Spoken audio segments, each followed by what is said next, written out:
Hello everyone, good morning. कैसे हैं आप सभी का मेरे यूट्यूब चैनल पर हार्दिक स्वागत है। अब हम करने वाले मूल्यह्रास आयोजन एवं संचय व्यवसायिक दीर्घकालीन अवधि तक जारी रहने वाला उपक्रम है। इसके सफल संचालन में स्थायी संपत्ति का महत्वपूर्ण योगदान होता है। इसलिए व्यवसाय में दीर्घकालीन उपयोग के लिए भवन, फर्नीचर, संयंत्र, मशीन आदि संपत्तियां खरीदी जाती है। इन संपत्तियों पर किया गया व्यय एक लेखा अवधि से अधिक वर्षों तक उपयोग में आता है, इसलिए इन्हें स्थायी संपत्तियां कहा जाता है। वर्तमान में लेखा मानक 6 का विलय लेखा मानक 10 में कर दिया गया है। मूल्यह्रास का लेखांकन लेखा मानक 10 के अंतर्गत किया जाता है। मूल्यह्रास का लेखांकन लेखा मानक 10 के अंतर्गत किया जाता है। लेखा मानक 10 प्रॉपर्टी, प्लांट एंड इक्विपमेंट से संबंधित है। मूल्यह्रास का अर्थ, डेप्रिसिएशन का अर्थ। मूल्यह्रास शब्द की उत्पत्ति। मूल्यह्रास लैटिन मूल्यह्रास लैटिन डिप्लेशन, किसी संपत्ति के मूल्य में कमी। स्थायी संपत्तियों का निरंतर प्रयोग रद्द करते रहने से या अवधि व्यतीत होने से इनके मूल्य में धीरे धीरे होने वाली कमी को ह्रास या अवक्षेण कहते हैं। ह्रास या अवक्षेण कहते हैं। परिभाषा। स्पाइसर व पैगलर के अनुसार मूल्यह्रास एक निश्चित समय में किसी भी कारण से संपत्ति के कार्यशील जीवन की समाप्ति का माप है। आरन कार्टर के अनुसार एक संपत्ति के मूल्य में किसी भी कारण से आरन कार्टर के अनुसार एक संपत्ति के मूल्य में किसी भी कारण से धीरे धीरे एवं स्थायी रूप से होने वाली कमी को ह्रास कहा जाता है। आरजी विलियम्स मूल्य में प्रयोग के कारण धीरे धीरे आने वाली गिरावट को ह्रास कहते हैं। आरजी विलियम्स मूल्य में प्रयोग के कारण धीरे धीरे आने वाली गिरावट को ह्रास कहते हैं।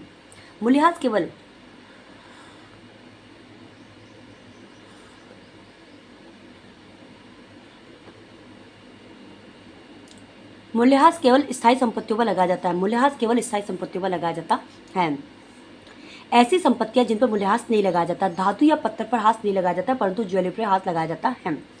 ख्याति पर डेप्रिसिएशन नहीं लगाया जाता, परंतु खरीदी हुई ख्याति पर को अपलिखित करना होता है। भूमि पर डेप्रिसिएशन नहीं, परंतु भूमि पर बनाए गए भवन पर डेप्रिसिएशन लगाया जाता है। यह शेषशील भूमि पर भी ह्रास लगाया जाता है। चालू संपत्ति पर ह्रास नहीं लगाया जाता।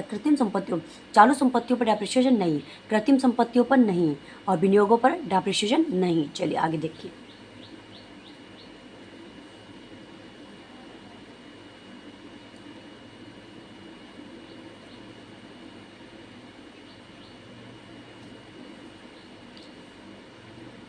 मूल्यह्रास की विशेषता है।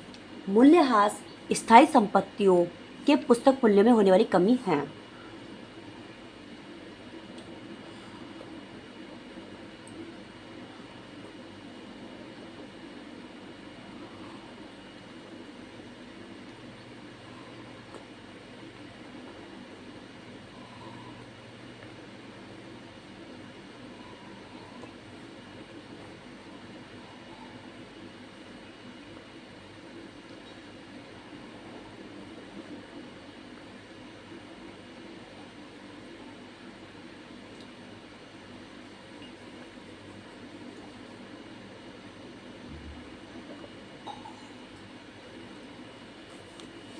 मूल्यह्रास की विशेषता है। मूल्यह्रास स्थायी संपत्तियों के पुस्तक मूल्य में होने वाली कमी है। मूल्यह्रास स्थायी संपत्ति के पुस्तक मूल्य में कमी करता है, इसके बाजार मूल्य में कमी नहीं होती है। डेप्रिसिएशन जो है वो स्थायी संपत्ति के डेप्रिसिएशन स्थायी संपत्ति के पुस्तक मूल्य में कमी करता है, इसके बाजार मूल्य में कोई कमी नहीं होती है। मूल्यह्रास मूर्त स्थायी संपत्तियों का होता है। मूर्त जो दिखाई देती है। भूमि के अलावा अन्य समस्त मूर्त संपत्तियों पर ह्रास लगाया जाता है। भूमि के अलावा अन्य समस्त मूर्त संपत्तियों पर ह्रास लगाया जाता है। मूल्यह्रास संपत्ति के मूल्य में धीरे धीरे निरंतर होने वाली कमी है। संपत्ति के बाजार मूल्य में होने वाले परिवर्तन मूल्यह्रास नहीं है। मूल्यह्रास संपत्ति की लागत को उसके उपयोगी जीवन काल में विभाजित करने की प्रक्रिया है। संपत्ति पर ह्रास क्रय की तिथि या प्रयोग करने की तिथि से लगाया जाता है, जबकि प्लांट एवं मशीनरी पर ह्रास उपयोग की तिथि से लगाया जाता है। संपत्तियों की पुस्तक मूल्य में होने वाली कमी को दर्शाने के लिए निम्नलिखित शब्दों का प्रयोग किया जाता है। मूल्यह्रास दृश्य या मूर्त स्थायी संपत्तियों पर लगाया गया ह्रास मूल्यह्रास कहा जाता है। दृश्य या मूर्त स्थायी संपत्तियों पर लगाया गया ह्रास मूल्यह्रास कहा जाता है। Plant, machinery, furniture, building. परिशोधन या प्रत्युत्सर्जन, अमोर्टाइजेशन। परिशोधन या प्रत्युत्सर्जन, अमोर्टाइजेशन। इस शब्द का उपयोग दीर्घकालीन अदृश्य एवं अमूर्त संपत्तियों के मूल्य में होने वाली कमी के लिए किया जाता है। अमूर्त संपत्तियों के मूल्य को अपलिखित करना परिशोधन या प्रत्युत्सर्जन कहा जाता है। अमूर्त संपत्तियां एकस पेटेंट, कॉपीराइट, ट्रेडमार्क, गुडविल, रिक्तीकरण, डिप्लेशन, शेषशील संपत्तियों में होने वाली कमी, प्राकृतिक संसाधन, खनिज तेल के कुएं, खानी इत्यादि, उच्चावचन, फ्लक्चुएशन, किसी संपत्ति के बाजार मूल्य में होने वाले परिवर्तन को उच्चावचन कहा जाता है। सामान्यतः चल संपत्ति में ऐसा होता है। मूल्यह्रास के कारण संपत्ति के निरंतर प्रयोग से भवन, फर्नीचर, मशीन आदि में कमी आती है। निश्चित अवधि व्यतीत होने पर स्थायी संपत्तियों की उपयोगिता में मूल्य में कमी होती है। उत्पादन में नई तकनीकें विकसित होने पर पुरानी एवं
मूल्यह्रास के कारण संपत्ति के निरंतर प्रयोग से भवन, फर्नीचर, मशीन आदि में कमी आती है। निश्चित अवधि व्यतीत होने पर स्थायी संपत्तियों की उपयोगिता में मूल्य में कमी होती है। उत्पादन में नई तकनीकें विकसित होने पर पुरानी एवं अप्रचलित संपत्तियों के मूल्य एवं सेवा में कमी होने लगती है। नए आविष्कार तथा फैशन के कारण पुरानी वस्तु की मांग में कमी होती है।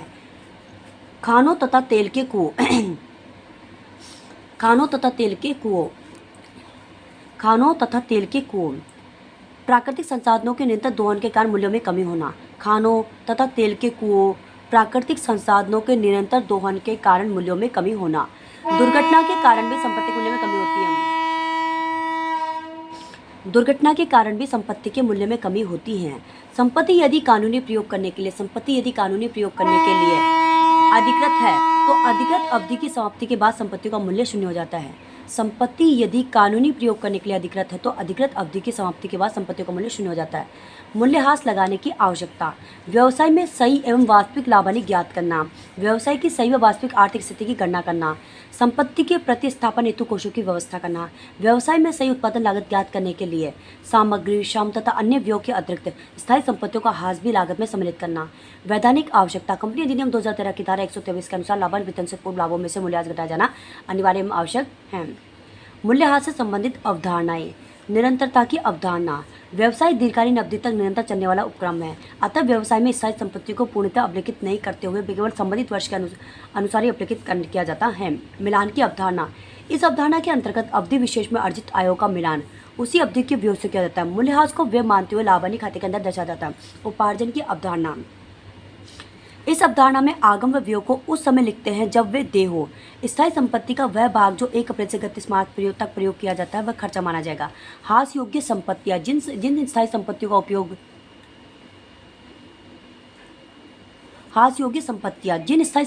उपयोग दीर्घकालीन अवधि के लिए किया जाता है। ह्रास योग्य संपत्तियां। जिन स्थायी संपत्तियों का उपयोग दीर्घकालीन अवधि के लिए किया जाता है तथा जिनका उपयोगी जीवनकाल सीमित होता है उन्हें ह्रास योग्य संपत्तियों में शामिल किया जाता है। स्थायी संपत्तियां, अमूर्त संपत्तियां, प्राकृतिक संसाधन, शेषशील संपत्तियां आदि। ये संपत्तियां जिन पर ह्रास नहीं लगाया जाता, वे संपत्तियां जिन पर डेप्रिसिएशन नहीं लगाया जाता है। ऐसी संपत्तियां जिनका उपयोगी जीवनकाल एक लेखा अवधि तक होता है तथा जिनका मूल्य परिवर्तित होता रहता है उन पर डेप्रिसिएशन नहीं लगाया जाता है। स्टॉक, डेटर, BR इत्यादि। स्थायी संपत्तियों में भूमि ह्रास की अयोग्य संपत्ति। स्थायी संपत्तियों में जो भूमि है वो डेप्रिसिएशन के अयोग्य संपत्ति, अतः जिस भूमि पर ह्रास नहीं लगाया जाता है। मूल्यह्रास की राशि निर्धारण के आधारभूत तत्व। मूल्यह्रास की राशि निर्धारण के आधारभूत तत्व। मूल्यह्रास की राशि निर्धारण के आधारभूत तत्व। मूल्यह्रास की राशि निर्धारण के आधारभूत तत्व। संपत्ति की लागत, इसमें संपत्ति का क्रय मूल्य तथा उन सभी खर्चों को जोड़ा जाता है जो संपत्ति को क्रय करने से लेकर उसकी स्थापना एवं प्रयोग प्रारंभ करने तक के लिए किए गए हैं। संपत्ति की लागत, इसमें संपत्ति का क्रय मूल्य तथा उन सभी खर्चों को जोड़ा जाता है जो संपत्ति को क्रय करने से लेकर उसकी स्थापना प्रयोग प्रारंभ करने तक के लिए किए गए हैं। यदि कोई पुरानी संपत्ति खरीदी जाए तो उसे उपयोग के लायक बनाने में किए गए व्यय भी क्रय मूल्य में जोड़कर संपत्ति की लागत ज्ञात की जाती है। जैसे संपत्ति का क्रय मूल्य प्लस किराया पर खर्च प्लस व्यापार तक लाने खर्च प्लस स्थापना व्यय।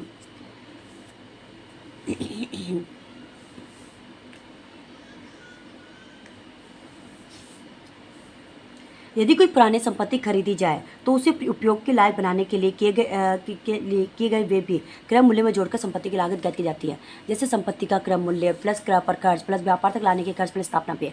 संपत्ति का अनुमानित अवशिष्ट मूल्य। संपत्ति का अनुमानित अवशिष्ट मूल्य संपत्ति के उपयोगी जीवन की समाप्ति पर उसे बेचने से प्राप्त होने वाली संभावित राशि अवशिष्ट मूल्य कहलाती है।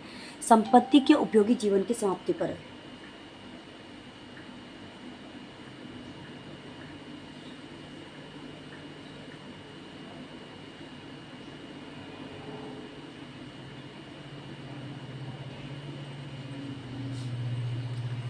संपत्ति का अनुमानित अवशिष्ट मूल्य संपत्ति के उपयोगी जीवन की समाप्ति पर उसे बेचने से प्राप्त होने वाली संभावित राशि अवशिष्ट मूल्य कहलाती है। संपत्ति का अनुमानित उपयोगी जीवन काल संपत्ति जिस अवधि तक व्यवसाय के लिए उपयोगी रही है उस अवधि को संपत्ति का अनुमानित उपयोगी जीवन काल माना जाता है। पूंजीगत व्यय स्थायी संपत्ति की कार्य क्षमता में वृद्धि करने के लिए पूंजीगत व्यय किए जाते हैं।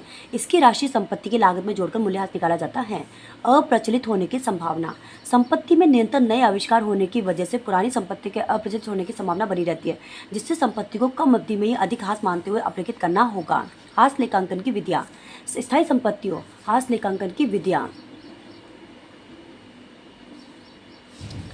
देखिए methods of accounting for depreciation स्थायी संपत्तियों की लागत को उनके अनुमानित जीवन काल में व्यवस्थित रूप से बढ़ने के लिए अपनाई गई प्रक्रिया हास लेखांकन कहलाती है। मूल्य का लेखा दो विधियों से किसी भी एक विधि के अंतर्गत किया जाता है। प्रथम विधि यदि हास की राशि संपत्ति खाते में दर्शाई जाए।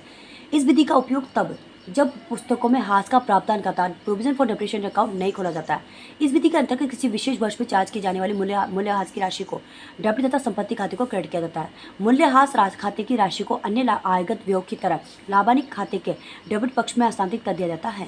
चिट्ठे में संबंधित स्थायी संपत्ति को लागत मूल्य या पुस्तक मूल्य में से हास की राशि को घटाकर दर्शाया जाता है।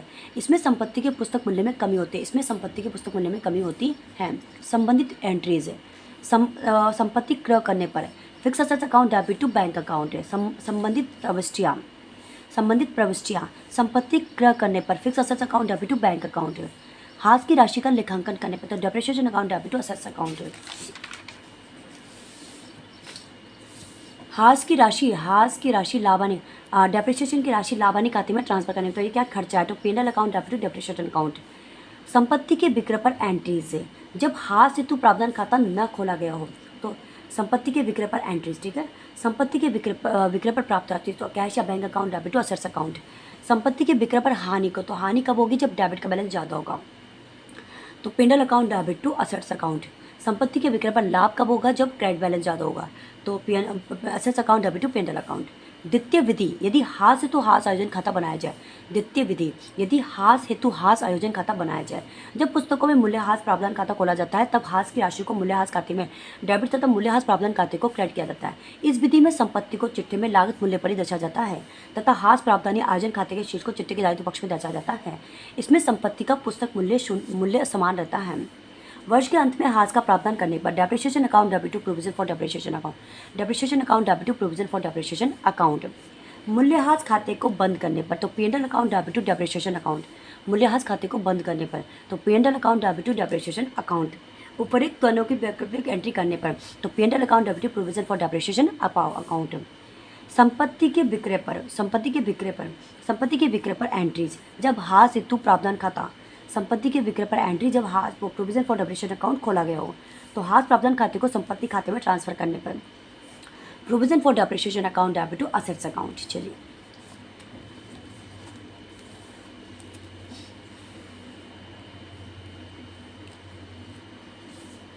चलिए संपत्ति के विक्रय करने पर संबंधित संपत्ति के जीवन काल पर लगाया गया कुल हास को संपत्ति खाते में हस्तांतरित किया जाता है।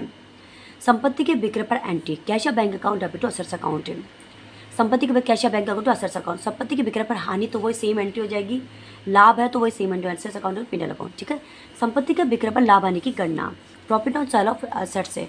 तो संपत्ति के विक्रय पर लाभ हानि की गणना, तो profit on sale of assets, selling price ज़्यादा हो किससे, रिटर्न डाउन वैल्यू से। यदि हाथ से तू अलग से हाथ का प्रावधान खाता खुला हुआ हो तो संपत्ति का अपलिखित मूल्य की गणना हेतु संपत्ति की कुल लागत में से उस संपत्ति पर अब तक लगे हुए कुल हाथ की राशि को घटाया जाएगा।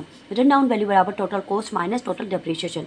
कभी कभी संपत्ति के विक्रय पर उसकी मूल लागत से भी अधिक राशि प्राप्त हो जाती है, तो अधिक प्राप्त राशि पूंजीगत लाभ मानी जाती है।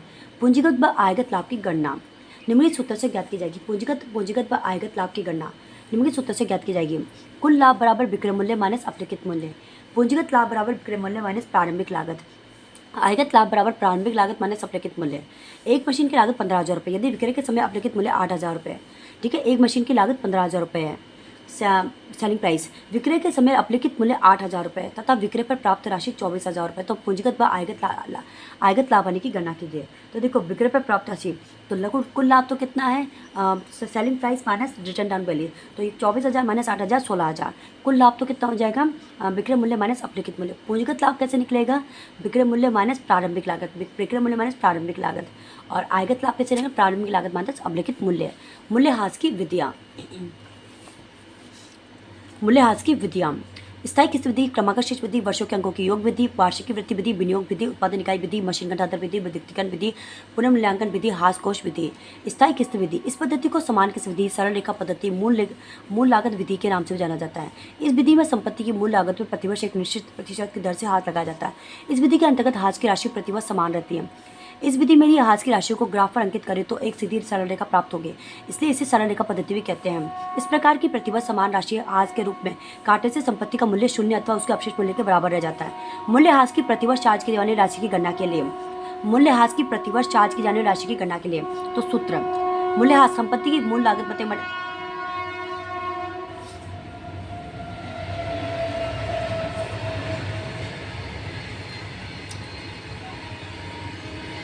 मूल्यह्रास कैसे, डेप्रिसिएशन कैसे निकालेंगे, संपत्ति की कुल लागत माइनस अपशिष्ट मूल्य बटे अनुमानित जीवनकाल वर्षों में। मूल लागत कैसे निकालेंगे, संपत्ति का क्रय मूल्य प्लस क्रय पर खर्च प्लस व्यापार तक लाने के खर्च प्लस स्थापना व्यय। अपशिष्ट मूल्य संपत्ति के जीवनकाल की समाप्ति पर संपत्ति से वसूली होने वाली अनुमानित राशि। संपत्ति के जीवनकाल की समाप्ति पर संपत्ति से वसूल होने वाली अनुमानित राशि। अनुमानित जीवनकाल वर्षों में लिखा जाता है, अनुमानित जीवनकाल वर्षों में लिखा जाता है। मूल्यह्रास की दर, प्रतिवर्ष ह्रास की राशि बटे संपत्ति की कुल लागत गुणा 100। मूल्यह्रास की दर निकालने के लिए वार्षिक ह्रास की राशि को संपत्ति की मूल लागत से विभाजित कर देते हैं। यदि ह्रास की दर दी गई हो, मूल्यह्रास बराबर संपत्ति की लागत गुणा ह्रास की दर। यदि किसी संपत्ति की मूल लागत 35,000 रुपये, उसका उपयोगी जीवनकाल 5 वर्ष है तथा संपत्ति को व्यवसाय में स्थापित करने के लिए 15,000 रुपये, 5 वर्ष बाद संपत्ति को 20,000 रुपये बेचा जाता है, तो मूल्यह्रास की राशि, तो देखो मूल लागत कितनी हो गई 50,000 रुपये, कितना 5 वर्ष, तो 50,000 बटे 5, तो ये कितना मूल लागत कितनी है 50,000। अपशिष्ट मूल्य कितना है इसमें, अपशिष्ट मूल्य कितना है इसका 20,000, तो 30,000 बटे 5 यानी 6,000 रुपये। मूल्यह्रास कितना 6,000 रुपये। मूल्यह्रास की दर 6,000 बटे कितना 6,000 बटे 50,000 गुना 100 तो 12%। स्थायी किस्त विधि में ह्रास की राशि, स्थायी किस्त विधि में ह्रास की राशि,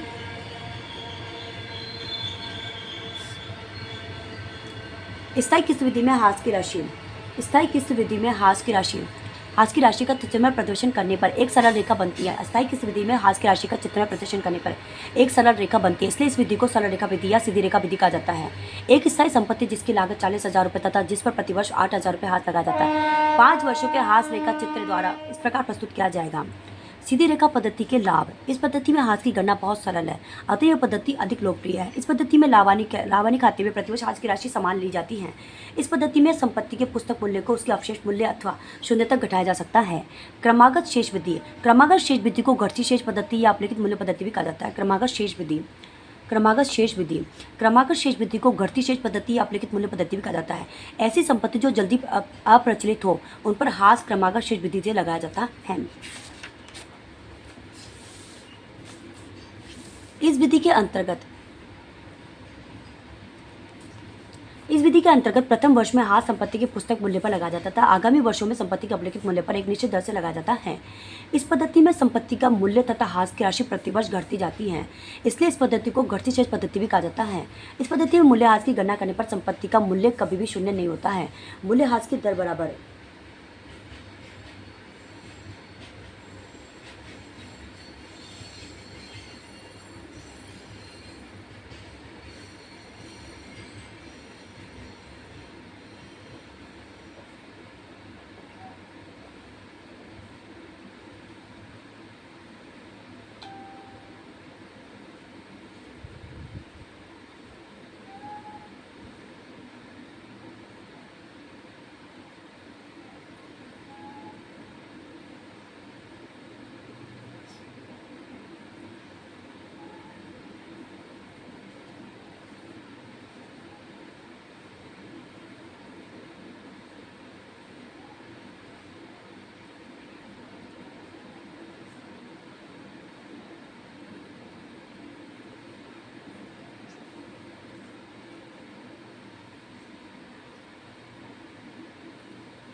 इस पद्धति मूल्यह्रास की गणना करने पर संपत्ति का मूल्य कभी भी शून्य नहीं होता। मूल्यह्रास की दर 1 माइनस एन रूट अपशिष्ट मूल्य बटे संपत्ति की लागत गुणा 100।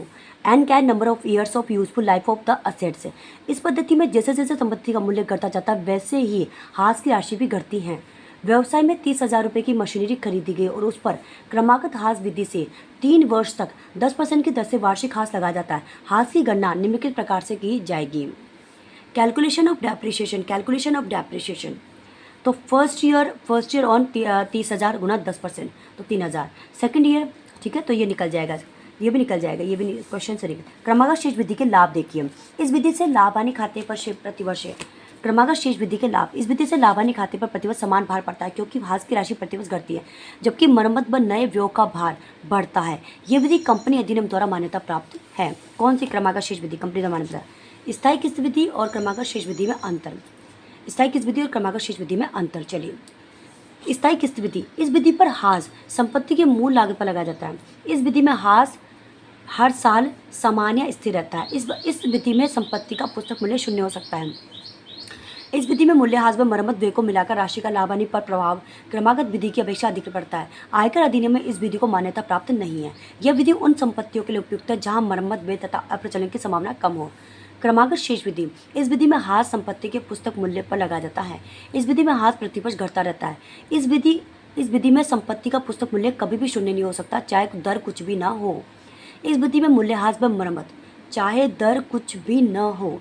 इस विधि में मूल्यह्रास व मरम्मत व्यय को मिलाकर राशि का लाभ आने पर प्रभाव सीधी रेखा पद्धति की अपेक्षा कम पड़ता है। आयकर अधिनियम में इस विधि को मान्यता प्राप्त है। यह विधि उन संपत्ति के लिए उपयुक्त है जहां तकनीकी परिवर्तनों का प्रभाव पड़ता है। हाथ की विधि में परिवर्तन। संपत्ति के क्रय के समय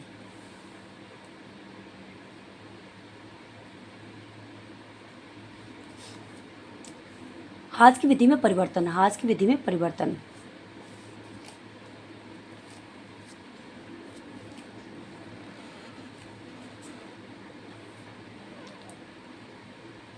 हाथ की विधि में परिवर्तन, ठीक है। संपत्ति के क्रय के समय हाथ की संपत्ति के क्रय के समय हाथ की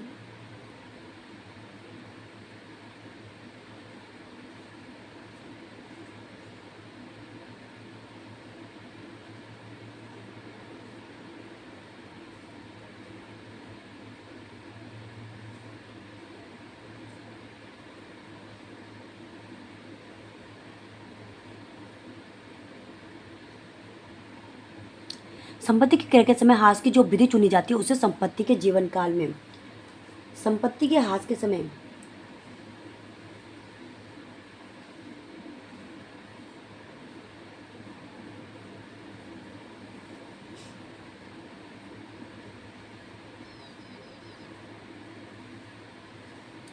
संपत्ति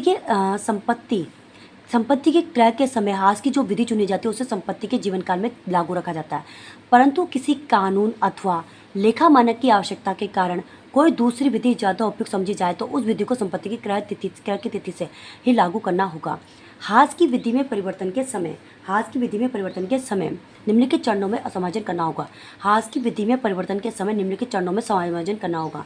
विद्यमान संपत्ति पर क्रय की तिथि से गत वर्ष के अंत तक क्रय राशि पर निर्धारित विधि से कुल हास की राशि ज्ञात करें। उसके पश्चात विद्यमान संपत्ति पर नई विधि के अनुसार क्रय तिथि से गत वर्ष के अंत तक कुल हास की राशि ज्ञात की जाएगी। उसके पश्चात दोनों विधियों द्वारा कुल हास के अंतर को ज्ञात किया जाएगा। उसके पश्चात अधिक या कमी की राशि को संपत्ति खाते या हाथ प्रावधान खाते तथा लाभानी खाते द्वारा समायोजित किया जाएगा। अंत में चालू वर्ष से नई विधि द्वारा हास ज्ञात किया जाएगा। उदाहरण है क्या, ठीक है, छोड़ दीजिए। वर्षों के अंकों की योग विधि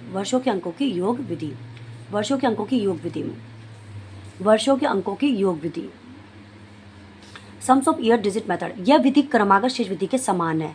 इस विधि में भी मूल्यह्रास की राशि क्रमागत शेष विधि की तरह ही निरंतर कम होती जाती है। इस विधि में अनुमानित जीवन काल की संपूर्ण अवधि अंकों के रूप में लिखते हैं, जैसे 1, 2, 3, 4। संपत्ति के लागत मूल्य से अपशिष्ट मूल्य को घटाकर उसे वर्षों के अंकों के योग से विभाजित किया जाता है, जिससे मूल्यह्रास की एक इकाई ज्ञात होती है। मूल्यह्रास की राशि ज्ञात करने के लिए जीवन काल की अवधि के अंकों को विपरीत क्रम में लिखकर इकाई से गुणा किया जाता है। मूल्यह्रास संपत्ति की शेष जीवन अवधि बटे वर्षों के अंकों का योग गुणा अपलिखित की जाने वाली राशि लागत मूल्य माइनस अपशिष्ट मूल्य। एक प्लांट का लागत मूल्य 2 लाख रुपए तथा उसका अपशिष्ट मूल्य 30,000 रुपये।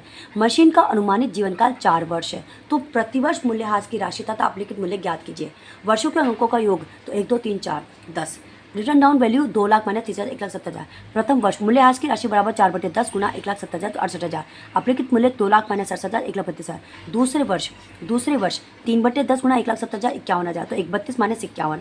फिर तीसरे वर्ष 2/10 गुना 1,70,000 तो ये आ जाएगा कितना, 34,000। तो 81 माइनस 34 तो 47। फिर 1/10 गुना 1,70,000 तो 17,000। 47,000 में से 17,000 तो 30,000। अपलिखित मूल्य रिटर्न डाउन वैल्यू कितनी आ गई, 17,000 रुपये, 30,000 रुपये, ठीक है। वार्षिकी विधि। इस विधि में हास की राशि विनियोजित नहीं की जाती है। इस विधि के अंतर्गत हास लगाते समय संपत्ति के विनियोजित पूंजी पर ब्याज का भी ध्यान रखा जाता है। इसलिए इसमें संपत्ति की लागत और उसके जीवन में उस पर एक निश्चित दर से अर्जित कुल ब्याज दोनों के बराबर राशि हास के रूप में अपलिखित की जाती है। इस विधि में हास की राशि प्रतिवर्ष समान रहती है। यह विधि दीर्घकालीन लीज या पट्टे पर ली जाने वाली संपत्तियों के लिए उपयोगी होती है। इसमें ब्याज की गणना की जाएगी। ब्याज बराबर संपत्ति का प्रारंभिक शेष गुना ब्याज की दर। मूल्यह्रास बराबर संपत्ति की लागत गुना वार्षिकी का वर्तमान मूल्य। विनियोग विधि। हास की समान राशि विनियोजित की जाती है तथा वह संपत्ति को जीवन काल की समाप्ति पर विनियोगों को बेचकर नई संपत्ति क्रय की जाती है। हास की राशि प्रतिवर्ष समान रहती है। हास की राशि बराबर संपत्ति की लागत गुना वार्षिकी का वर्तमान मूल्य। ब्याज की गणना विनियोगों का प्रारंभिक मूल्य गुना ब्याज दर। उत्पादन इकाई विधि। इस विधि में संपत्ति का हास वार्षिक उत्पादन के साथ अनुमानित कुल उत्पादन की तुलना करके ज्ञात किया जाता है। मूल्यह्रास लागत मूल्य माइनस अपशिष्ट मूल्य गुना संबंधित वर्ष में उत्पादित इकाई बटे अनुमानित कुल उत्पादन, ठीक है। चलिए, जैसे ये देखिए कौन सी विधि थी, वार्षिक विधि, ठीक है। विनियोग विधि, उत्पादन इकाई विधि। जैसे 1 से 3 वर्ष में 25,000 इकाइयाँ प्रति वर्ष। एक मशीन 11 लाख रुपए में परचेज की गई है, ठीक है, जिसका अनुमानित जीवन काल 10 वर्ष है। इसका अपशिष्ट मूल्य 1 लाख रुपए, तो अपशिष्ट मूल्य घटा देंगे तो 10 लाख। अपने जीवन काल में 5 लाख इकाइयों का उत्पादन करके इसके कार्य का विवरण इस प्रकार। 1 से 3 वर्ष में 25,000, 4 से 7 में 30,000, 8 से 10 में 20,000 इकाई है। तो डेप्रिसिएशन की राशि तो देखो फर्स्ट वर्ष के लिए 25,000 बट्टे 5 लाख, 25,000 बट्टे 5 लाख गुना 10 लाख, ठीक है, 10 लाख तो 50,000 रुपये प्रति वर्ष। और फिर 30,000 बटे 4 से 7 वर्ष में 4 से 7 वर्ष के लिए 4 से 7 वर्ष में 30,000 बटे 5 लाख गुना 10 लाख, 30,000 बटे 5 लाख, 30 लाख बटे 5 लाख, 30 लाख बटे 5 लाख गुना 10,000 तो 60,000 रुपये प्रति वर्ष। 8 से 10 वर्ष के लिए 20,000 बटे 5 लाख गुना 10,000 तो 40,000 रुपये प्रति वर्ष। मशीन घंटा दर विधि। इस विधि में संपत्ति का जीवनकाल कार्यशील घंटों में अनुमानित किया जाता है। मशीन घंटा दर विधि। इस विधि में संपत्ति का जीवनकाल कार्यशील घंटों में अनुमानित किया जाता है। मशीन घंटा दर से हास की गणना उन कुल घंटों की संख्या के अनुमान द्वारा ज्ञात की जाती है जिनमें एक मशीन अपने पूर्ण जीवन में कार्य करती है। मशीन एक वर्ष में जितने घंटे चलेगी उन घंटों को यदि प्रति घंटा दर से गुणा कर दिया जाए तो मशीन का वार्षिक मूल्यह्रास ज्ञात होता है। मशीन घंटा दर। मशीन का लागत मूल्य माइनस अपशिष्ट मूल्य बटे प्रभावी कार्यशील घंटे। सैमसंग कंप्यूटर की अनुमानित जीवन अवधि 30,000 घंटे है तथा कंप्यूटर की लागत 90,000 रुपये। वर्ष 2019 में कंप्यूटर द्वारा 4,000 घंटे, वर्ष 2020 में 5,000 घंटे कार्य किया गया हो तो मूल्यह्रास की राशि होगी। मशीन घंटा दर तो 90,000 माइनस 0/30,000 तो 3 रुपये प्रति घंटा। मूल्यह्रास मशीन का उपयोग गुना मशीन घंटा दर। वर्ष 2019 के लिए 4,000 गुना 3 तो 12,000 रुपये। वर्ष 2020 के लिए 5,000 गुना 3 15,000 रुपये। रिक्तीकरण विधि, यह विधि शेषित संपत्तियों, खान, प्राकृतिक संसाधन, वन इत्यादि पर हास का लेखा करने तो उपयोगी है। हास की दर संपत्ति की लागत को उपलब्ध होने वाले उत्पादन की संभावित मात्रा से भाग देकर ज्ञात की जाती है। वार्षिक हास निकाली गई मात्रा को प्रति इकाई दर से गुणा करके निकाला जाता है। पुनर्मूल्यांकन विधि, इस विधि का उपयोग तब किया जाता है जब संपत्ति का जीवनकाल अनिश्चित हो। पुनर्मूल्यांकन विधि, इस विधि का उपयोग तब किया जाता है जब संपत्ति का जीवनकाल अनिश्चित हो तथा उस पर सामान्य रूप से मूल्यह्रास की गणना करना संभव नहीं हो। इस विधि में चिट्टे की तिथि को संपत्ति का पुनर्मूल्यांकन किया जाता है। संपत्ति का पुनर्मूल्यांकित मूल्य संपत्ति के पुस्तक मूल्य से जितना कम होता है उसे मूल्यह्रास के रूप में अपलिखित किया जाता है। इस विधि का प्रयोग सामान्यतः फुटकर औजार, पशुधन, इस विधि का प्रयोग सामान्यतः फुटकर औजार, पशुधन, व्यापारिक चिन्ह, एकस्व आदि संपत्तियां जिनके मूल्य में तेजी से कमी आती है के मूल्यह्रास की गणना करने के लिए किया जाता है। हास कोष विधि, इस विधि को डेप्रिसिएशन सिंकिंग फंड मेथड या sinking fund method, redemption fund method के नाम से भी जाना जाता है। इस विधि को sinking fund method, depreciation sinking fund method, sinking fund method, redemption fund method के नाम से भी जाना जाता है। इस विधि में एक निश्चित हास कोष विधि, इस विधि में एक निश्चित राशि मूल्यह्रास के रूप में लाभानी खाते से इस विधि में एक निश्चित राशि मूल्यह्रास के रूप में लाभानी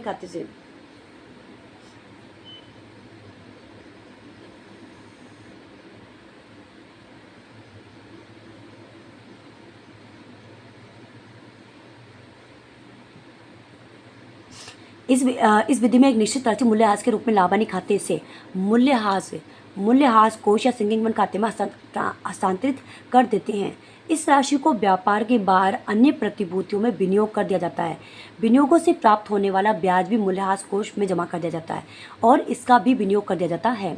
एक निश्चित अवधि के पश्चात जब संपत्ति का उपयोगी जीवनकाल समाप्त होगा, इन विनियोगों को बेचकर संपत्ति को प्रतिस्थापित करने हेतु राशि प्राप्त की जाती है। यह राशि संपत्ति के लागत मूल्य में से अपशिष्ट मूल्य घटाने के पश्चात शेष राशि के बराबर होगी। इस विधि में संपत्तियों को चिट्टे में प्रतिवर्ष मूल लागत पर ही दर्शाया जाता है। मूल्यह्रास की राशि को संबंधित संपत्ति के मूल्य में से घटाकर नहीं दिखाते। डेप्रिसिएशन फंड अकाउंट को चिट्टे के दायित्व पक्ष में तथा डेप्रिसिएशन फंड इन्वेस्टमेंट अकाउंट को चिट्टे के संपत्ति पक्ष में दर्शाया जाता है।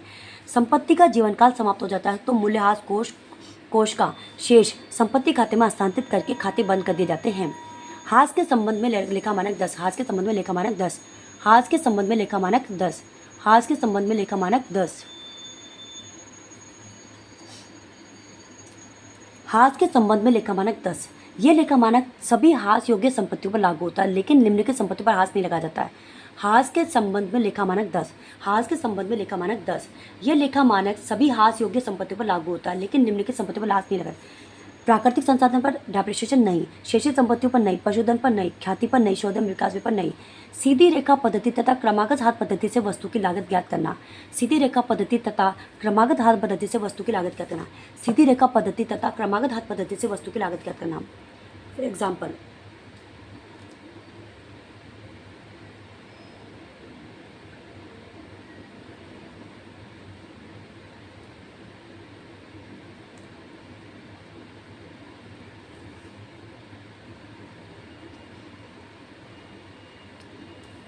सीधी रेखा पद्धति तथा क्रमागत हाथ पद्धति से वस्तु की लागत ज्ञात करना। एक मशीनरी 1 अप्रैल 2014 को खरीदी गई। 31 मार्च 2014 तक मूल्य 7,290 रुपये। तो मशीनरी की लागत ज्ञात कीजिए। यदि हास 10% वार्षिक दर से सीधी रेखा पद्धति या क्रमागत शेष पद्धति द्वारा लगाया जाए यदि हास सीधी रेखा पद्धति से लगाया जाए तो कोस्ट वैल्यू ऑफ डेप्रिसिएशन बटे 100 माइनस रेट ऑफ डेप्रिसिएशन गुना 100। तो वैल्यू ऑफ डेप्रिसिएशन कितना है, ठीक है, मूल्य हो ये डेप्रिसिएशन 7,200। तो value of depreciation 7,200, 100 minus rate of depreciation तो 100 माइनस 10 तो ये हो जाएगा 8,100। यदि हाथ क्रमागत हाथ पद्धति से लगाया जाए तो माना वस्तु की लागत बराबर x, तो x गुना वस्तु की लागत बराबर x, तो x का 90/100, 90/100, 90/100, 7,290। x बराबर 7,290 गुना 100/90, 100 मशीन की लागत 10,000 रुपये होगी। एक मशीनरी 1 अप्रैल 2014 को खरीदी गई जिसका 2016-17 का हास। एक मशीनरी 1 अप्रैल 2014 को खरीदी गई 2014 को, जिसका 2016-17 का डेप्रिसिएशन ये है। तो मशीनरी की लागत ज्ञात कीजिए। यदि हास 10% की दर से सीधी रेखा पद्धति भी है और क्रमागत पद्धति भी है। तो जब हास सीधी रेखा पद्धति से लगाया गया हो तो लागत कैसे निकालेंगे? तो वैल्यू ऑफ डेप्रिसिएशन 6480 बट्टे रेट ऑफ डेप्रिसिएशन 10 गुणा 100। ठीक है, जब हाथ सीधी रेखा पद्धति से लगाएगा तो वैल्यू ऑफ डेप्रिसिएशन बटे रेट ऑफ डेप्रिसिएशन गुणा 100, तो ये आ जाएगा 64,800। प्रश्न में हाथ की राशि दी गई है, इसलिए हाथ की राशि में हाथ का भाग देकर मशीन की लागत ज्ञात की जाएगी। जब हाथ क्रमागत विधि से लगाया जाता हो तो 6480 गुना 10/100, 10/90, 10/100/90, 100/90, 80,000। आयोजन एवं संचय।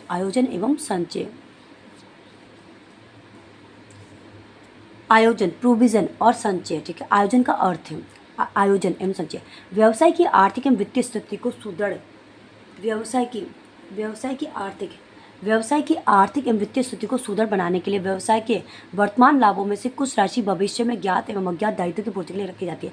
अंतिम खाते बनाते समय चालू वर्ष के लाभों में से आयोजन और संचय बनाकर ऐसा किया जाता है। आयोजन का अर्थ, भारतीय कंपनी अधिनियम। आयोजन का अर्थ भारतीय कंपनी अधिनियम के अनुसार आयोजन से ऐसी राशि से है जो संपत्तियों पर हास, नवीनीकरण तथा इनके मूल्य में कमी के लिए रखा जाए अथवा किसी ऐसे ज्ञात दायित्व को पूरा करने के लिए रखी गई रकम जिसकी राशि पर्याप्त शुद्धता के साथ निश्चित न की जा सके। ऐसी राशि जिसका पर्याप्त शुद्धता के साथ निदान किया जा सकता है आयोजन के अंतर्गत नहीं आती। ऐसी राशि जिसका पर्याप्त शुद्धता के साथ निदान किया जा सकता है आयोजन के अंतर्गत नहीं आती बल्कि दायित्व कही जाती है। और यदि जानबूझकर वास्तविक आवश्यकता से अधिक आयोजन बनाया जाता है तो ऐसे आधिक्य को संचय कहा जाता है। यदि जानबूझकर वास्तविक आवश्यकता से अधिक आयोजन बनाया जाता है तो ऐसे आधिक्य आयोजन को संचय का माना जाता है। संपत्तियों के हास के लिए आयोजन, provision for depreciation, provision for taxation, provision for discount on taxes, provision for bad and doubtful debts, provision for repairs and renewals of assets. आयोजन की विशेषताएं। इसका निर्माण किसी ज्ञात दायित्व की पूर्ति के लिए किया जाता है। आयोजन की विशेषताएं। इसका निर्माण किसी ज्ञात दायित्व की पूर्ति के लिए किया जाता है। दायित्व को होना निश्चित होता है परंतु इसकी राशि का पर्याप्त शुद्धता के साथ अनुमान नहीं लगाया जा सकता। जिस वर्ष आयोजन बनाया जाता है उस वर्ष आयोजन बनाने से लाभ कम हो जाता है और भविष्य में जब ऐसी हानि होती है तो उस वर्ष उस हानि से लाभों पर कोई प्रभाव नहीं पड़ता है क्योंकि उस वर्ष की हानि की पूर्ति आयोजन से की जाती है। संचय का अर्थ। संचय का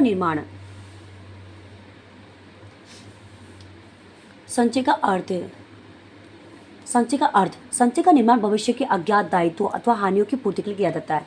विलियम पिकिल्स के अनुसार संचय का अभिप्राय ऐसी राशि से है जो लाभ एवं अन्य बचत में से निकालकर अलग रख दी जाती है और जिसका उद्देश्य स्थिति विवरण के दिन किसी ज्ञात दायित्व के मूल्य में कमी के लिए व्यवस्था करना नहीं है। संचय के उदाहरण जनरल रिजर्व, कैपिटल रिजर्व, लाभांश समानीकरण संचय, विनियोग उतार चढ़ाव कोष, इन्वेस्टमेंट फ्लक्चुएशन रिजर्व और एम्प्लॉय कंपेंसेशन रिजर्व, ऋण पत्रों के शोधन के लिए संचय। संचय की विशेषताएं। रिजर्व्स। संचय निर्माण बांटने योग्य लाभों में से किया जाता है। संचय को हम संचित की हुई आय या अवितरित लाभ भी कह सकते हैं। इन्हें भविष्य के किसी अज्ञात दायित्व अथवा हानि की पूर्ति के लिए बनाया जाता है। व्यवसाय की आर्थिक स्थिति को सुदृढ़ बनाने के लिए इसका निर्माण किया जाता है। संचय की राशि को जब व्यवसाय से बाहर कहीं विनियोजित कर दिया जाता है तो इसे संचय कोष कहते हैं। संचय के प्रकार। प्रकट संचय, आयगत संचय, पूंजीगत संचय। प्रकट संचय। संचय के प्रकार। प्रकट संचय, गुप्त संचय। प्रकट संचय, आयगत संचय, पूंजीगत संचय। आयगत संचय में सामान्य संचय, विशेष संचय।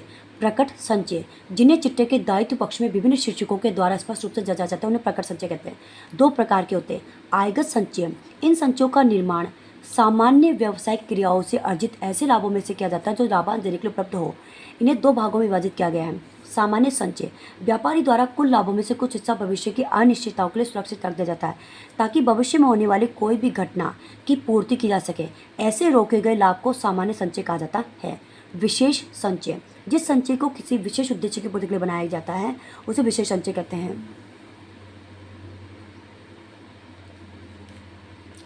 विशेष संचय, जिस संचय को किसी विशेष उद्देश्य की पूर्ति के लिए बनाया जाता है उसे विशेष संचय कहते हैं। विशेष संचय, जिस संचय को किसी विशेष उद्देश्य की पूर्ति के लिए बनाया जाता है उसे विशेष संचय कहते हैं। विशेष संचय के उदाहरण कर्मचारी क्षतिपूर्ति संचय, इसका निर्माण दुर्घटना आदि के कारण कर्मचारियों के दावों के लिए प्रावधान करने के लिए किया जाता है। विनियोग परिवर्तनशील कोष, इसका निर्माण बाजार में उतार चढ़ाव के कारण विनियोग की कीमत में कमी की पूर्ति के लिए किया जाता है। लाभांश समानीकरण संचय, इस संचय का निर्माण लाभांश की दर को स्थिर रखने या समान रखने के लिए किया जाता है।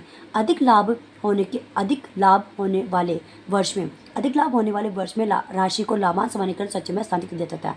अधिक लाभ होने वाले वर्ष में राशि को लाभांश समानीकरण संचय में हस्तांतरित कर दिया जाता है। ऋणपत्र शोधन संचय, इस संचय का सृजन ऋण पत्रों के शोधन के लिए कोष को व्यवस्थित करने के लिए किया जाता है।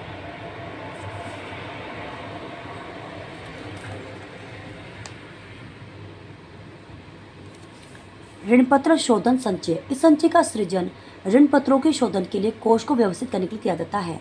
संपत्ति के प्रतिस्थापन के लिए संचय, इस संचय को इसलिए बनाया जाता है ताकि एक निश्चित अवधि के बाद संपत्ति के प्रतिस्थापन के लिए वित्त की व्यवस्था हो जाए। Reserve for replacement of assets, इस संचय को इसलिए बनाया जाता है ताकि एक निश्चित अवधि के बाद संपत्ति के प्रतिस्थापन के लिए वित्तीय व्यवस्था हो जाए। इस संचय को बनाने के लिए लाभ हानि विनियोजन खाते से प्रतिवर्ष एक निश्चित राशि इस संचय खाते में हस्तांतरित कर दी जाती है। पूंजीगत संचय, इन संचयों का निर्माण पूंजीगत लाभों में से अर्थात ऐसे लाभों में से किया जाता है जो सामान्य व्यवसायिक क्रियाओं से अर्जित नहीं किए गए हैं और जो लाभांश देने के लिए उपलब्ध नहीं है। पूंजीगत संचय का निर्माण पूंजी लाभों में से किया जाता है। पूंजीगत संचय का निर्माण पूंजीगत लाभों में से किया जाता है। पूंजीगत संचय का निर्माण निम्नलिखित पूंजी लाभों में से किया जाता है। पूंजीगत कैपिटल रिजर्व का निर्माण किससे किया जाता है? स्थायी संपत्तियों के विक्रय पर लाभ, संपत्तियों एवं दायित्वों के पुनर्मूल्यांकन से होने वाले लाभ से, अंशों के हनन पर लाभ, हरण किए गए अंशों के पुनर्निर्गमन के पश्चात अंश हनन खाते में बचा शेष, अंशों तथा ऋणपत्रों के निर्गमन पर प्राप्त प्रीमियम, ऋणपत्रों के शोधन से लाभ, शोधनीय अधिमान अंशों के शोधन करने के लिए निर्मित पूंजी शोधन संचय, समामलन से पूर्व का लाभ। आयगत संचय पूंजीगत संचय में अंतर। आयगत संचय पूंजीगत संचय में अंतर। आयगत संचय पूंजीगत संचय में अंतर। आयगत संचय पूंजीगत संचय में अंतर। परिभाषा: सामान्य संचय जिसे लाभांश वितरण के रूप में काम में ले सकते हैं। निर्माण: आयगत संचय का निर्माण व्यापार के सामान्य लाभों में से किया जाता है। उद्देश्य: आयगत संचय के निर्माण का प्रमुख उद्देश्य व्यापार की आर्थिक स्थिति को सुदृढ़ बनाना है। अंशों के शोधन के लिए प्रयोग: शोध्य अधिमान अंशों के शोधन के समय पूंजी शोधन संचय खाते के निर्माण के लिए आयगत संचय को काम में लिया जा सकता है। पूंजीगत संचय वह संचय है जिनका वितरण लाभांश के रूप में नहीं किया जाता है। पूंजीगत संचय का निर्माण व्यापार के सामान्य लाभ के अलावा कमाए गए पूंजीगत लाभों में से किया जाता है। पूंजीगत संचय के निर्माण का उद्देश्य पूंजीगत हानियों को प्रेरित करना है। पूंजीगत संचय का प्रयोग इस कार्य के लिए नहीं हो सकता है। गुप्त संचय: यह संचय व्यवसाय में विद्यमान तो होते परंतु चिट्ठे के अंदर प्रदर्शित नहीं होते हैं। सीक्रेट रिजर्व्स: ये संचय व्यवसाय में विद्यमान तो होते परंतु चिट्ठे के अंदर प्रदर्शित नहीं होते। संपत्तियों को उनके मूल्य से कम पर दिखाकर अथवा दायित्व व प्रावधानों को उनके वास्तविक मूल्यों से अधिक पर दिखाकर गुप्त संचयों का निर्माण होता है। इस संचय को आंतरिक संचय अथवा छुपे हुए संचय का भी कहा जाता है। निम्नलिखित क्रियाओं के द्वारा गुप्त संचय का निर्माण होता है। संपत्तियों को कम मूल्यों पर दिखाना। गुप्त संचय का निर्माण कैसे होता है? संपत्तियों को कम मूल्य पर दिखाना, दायित्व को अधिक मूल्य पर दिखाना, अधिक आयोजनों का निर्माण करना, पूंजीगत व्यय को आयगत व्यय मानना, पूंजीगत व्यय में उपार्जित आय को न दिखाना। प्रावधान और संचय में अंतर। प्रोविजन और रिजर्व में अंतर। प्रावधान और संचय में अंतर। परिभाषा: जो राशि हास अथवा किसी ज्ञात दायित्व के लिए लाभ में से अलग की जाती है उसे प्रावधान कहते हैं। प्रावधान लाभ हानि खाते के माध्यम से बनाते हैं। इसे साधारणतया व्यापार के बाहर विनियोजित नहीं किया जाता है परंतु कभी कभी ऐसा भी किया जाता है। अनिवार्यता: प्रावधान अनिवार्य रूप से किया जाता है चाहे लाभ हो अथवा हानि। प्रावधान अनिवार्य रूप से किया जाता है चाहे लाभ हो अथवा हानि। लाभांश के रूप में बंटवारा: आयोजन विशेष उद्देश्य के लिए किए जाने के कारण इसे लाभांश के रूप में नहीं बांटा जा सकता है। संचय: जो राशि व्यापार की आर्थिक स्थिति को मजबूत करने तथा कार्यशील पूंजी को बढ़ाने के लिए संचय की जाती है उसे संचय कहते हैं। जो राशि व्यापार की आर्थिक स्थिति को मजबूत करने तथा कार्यशील पूंजी को बढ़ाने के लिए संचित की जाती है उसे संचय कहते हैं। संचय का निर्माण लाभानी नियोजन खाते के माध्यम से करते हैं। संचय का निर्माण लाभानी नियोजन खाते के माध्यम से करते हैं। नियोजित रकम का विनियोग नहीं करने के कारण ही इसे संचय कहते हैं। नियोजित रकम का विनियोग नहीं करने के कारण ही इसे संचय कहते हैं। संचय में राशि को हस्तांतरित किया जाना लाभों के होने पर निर्भर है तथा यह लाभों का नियोजन है। संचय में राशि को हस्तांतरित किया जाना लाभों के होने पर निर्भर है तथा यह लाभों का नियोजन है। संचय लाभों का ही दूसरा रूप तथा लाभांश के रूप में बांटा जा सकता है। तो अभी के लिए बस इतना ही। धन्यवाद। Thank you so much. Thanks for being continue with me. Bye bye. Have a nice day.